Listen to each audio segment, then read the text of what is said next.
과장을 조금 하자면은 이 엔딩곡을 극장 사운드로 듣는 것만으로도 티켓값은 했다.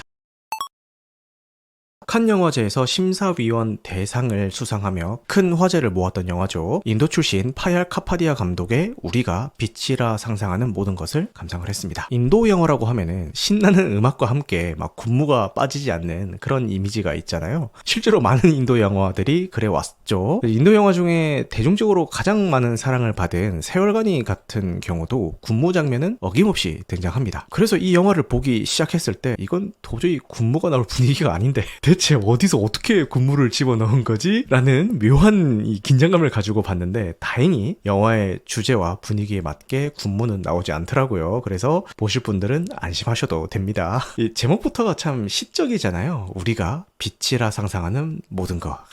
감독은 이 제목을 통해서 과연 어떤 이야기를 하고 싶었던 건지 영화를 보고 나오면서 좀 곱씹어 봤습니다. 여기서 말하는 빛은 단순히 그냥 어둠을 밝히는 빛이라기보다는 아마도 우리 각자가 마음속 깊은 곳에 그리고 있는 희망, 오랫동안 간직해온 꿈, 누군가와 나누고 싶은 사랑, 평범하게 누리고 싶은 행복이나 안정감, 이런 긍정적이고 따뜻한 가치들을 이야기하고 있다라는 생각이 들더라고요. 근데 제목을 다시 보면은 우리가 상상하는 빛이라고 되어 있잖아요. 그래서 영화 속 인물들이 처한 현실이 그리 녹록하지 않고 그들이 간절히 바라는 것들이 아직은 손에 잡히지 않는 상태에 있다라는 것을 암시하고 있는 제목이 되겠죠. 우리 모두 각자의 힘겨운 현실 속에서도 더 나은 무언가를 마음속으로 그리면서 살아가잖아요. 그게 때로는 아주 막연한 기대이거나 닿을 수 없는 이상처럼 보일지라도 그렇게 빛을 상상하는 것 자체가 우리에게 현재를 버텨낼 힘을 주기도 하죠. 영화는 바로 이 지점을 이야기하고 있는 것 같았습니다. 영화 속 주인공들도 각자 다른 문제와 고민을 안고 살아가지만 모두 마음속 어딘가에는 자신만의 빛을 그리고 있고 그 상상이 때로는 희미할지라도 삶을 이끄는 중요한 동력이 되어준다는 것을 보여주고 있습니다. 그래서 이 영화에는 각자의 아픔과 바람을 지닌 3명의 여성이 등장합니다. 프라바, 아누, 그리고 파르바티인데요. 이들은 모두 인도 뭄바이의 한 병원에서 일하는 동료들입니다. 하지만 각자가 처한 상황이나 성격은 꽤 다르죠. 이 세 인물이 각자의 마음속에서 어떤 빛을 상상하면서 살아가는지 또 서로에게 어떤 영향을 주는지 지금부터 한 명씩 들여다보도록 하겠습니다. 먼저 들여다볼 인물은 프라바입니다. 병원에서 일하는 30대 후반에서 한 40대 초반 정도로 보이는 이런 간호사이고요. 오래전에 중매로 결혼을 했지만 남편은 결혼 후 얼마 안 돼서 독일로 일을 하러 떠나고 연락조차 거의 끊긴 상태로 혼자 지내고 있습니다. 프라바의 일상은 매일 병원과 집을 오가는 겉보기에는 안정적이고 평온해 보이지만 그 속을 들여다보면 깊은 고독감이 느껴지는 그런 삶을 살고 있죠. 그러던 어느 날 정말 오랫동안 소식이 없던 남편에게서 뜬금없이 전기밥솥이 소포로 도착합니다.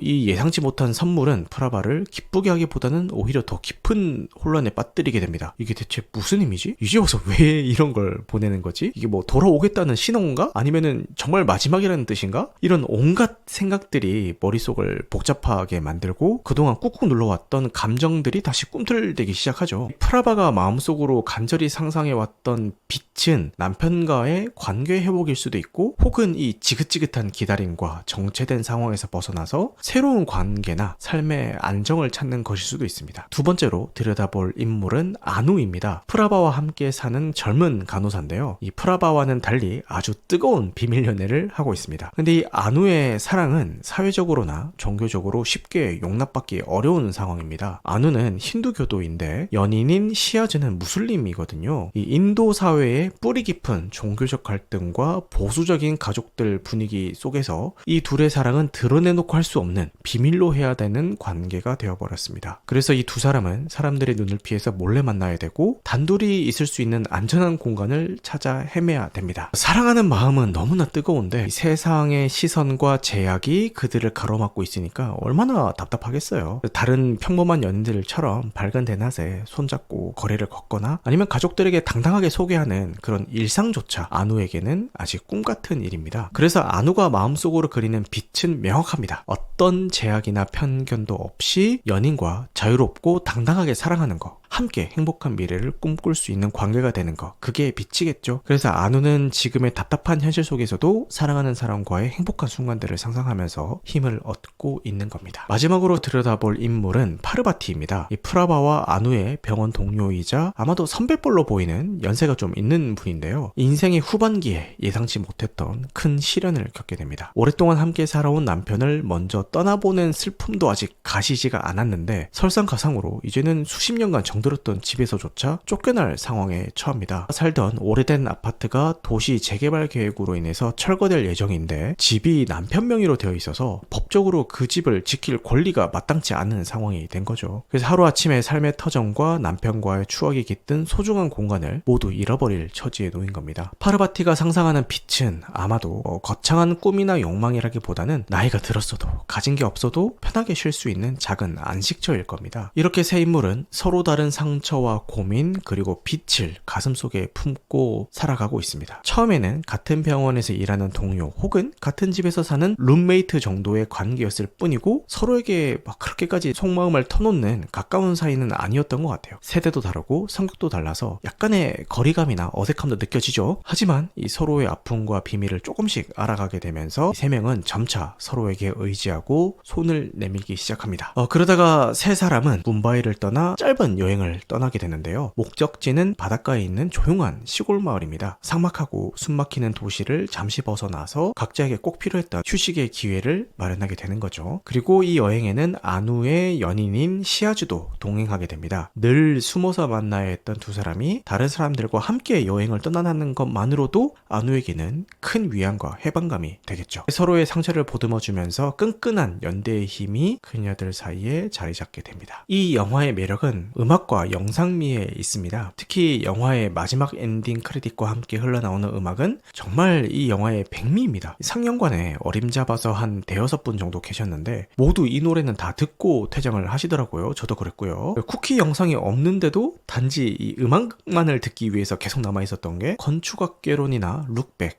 고레다 히로카즈 감독의 괴물 요 정도였는데 이번에 이 영화가 추가가 된 것 같습니다. 과장을 조금 하자면은 이 엔딩곡을 극장 사운드로 듣는 것만으로도 티켓값은 했다 라는 생각이 들더라고요. 모든 문제가 시원하게 해결되거나 명확한 해피엔딩으로 끝나는 건 아니지만 그리고 여전히 현실의 무게는 존재하지만 그 속에서도 작은 희망과 변화의 가능성을 품게 된 인물들의 상태를 잘 담아내는 그런 음악으로 들렸습니다. 음악을 들으면서 저도 모르게 코끝이 찡해지더라고요. 이 영화를 본 이후로는 해지고 난 뒤에 퇴근길에는 이 음악이 원픽이 되었습니다. 영상미도 빼놓을 수가 없는데 어둠과 빛의 대비를 통해서 인물들의 상황이나 심리를 효과적으로 묘사를 했더라고요. 영화의 많은 부분이 번잡한 뭄바이 도시의 밤 풍경이나 비오는 날씨 속에서 펼쳐지는데 네온 사인이나 가로등 불빛이 빗물에 젖은 아스팔트 웅덩이에 일렁이는 모습 같은 것들 이런 것들을 오랫동안 비춰주면서 이 차가운 도시 속에 희미하게 반짝이는 빛을 보여주더라고요. 반대로 영화 후반부에 세 여성이 함께 떠난 해변 마을에서는 자연의 빛을 듬뿍 담은 아름다운 화면들이 이어집니다. 도시에서는 그저 마음속으로만 상상했던 그 빛이 실제 풍경 속에 나타나게 된 거죠. 이런 빛을 이용한 연출 덕분에 관객들은 구구절절 설명하지 않아도 영화의 주제를 시각적으로 받아들이게 됩니다. 현실이 아무리 고단하더라도 우리는 마음속에 각자의 빛을 품고 살아갑니다. 영화 속 프라바, 안우, 파르바티처럼 때로는 그 빛이 너무 멀게만 느껴져서 좌절하고 외로워할 때도 있지만 혼자가 아니라 누군가와 함께 그 빛을 나눌 때 그 빛은 현실에서 우리를 지탱해주는 힘이 된다고 이 영화는 조용하게 말해주는 것 같았습니다. 그리고 어쩌면 이렇게 연대함으로 해서 서로가 서로의 빛이 되어줄 수도 있지 않나라는 생각도 해보게 되더라고요. 지금 여러분들이 마음속에서 상상하고 있는 빛은 무엇인가요? 이 영화를 보고 나면은 이 질문에 대해서 잠시 곰곰이 생각해보는 시간을 갖게 되실 겁니다. 그리고 여러분들의 마음속으로 그리고 있는 그 상상의 빛이 언젠가는 여러분들의 현실 속에서도 따스하고 환하게 빛을 발하기를 진심으로 응원하겠습니다.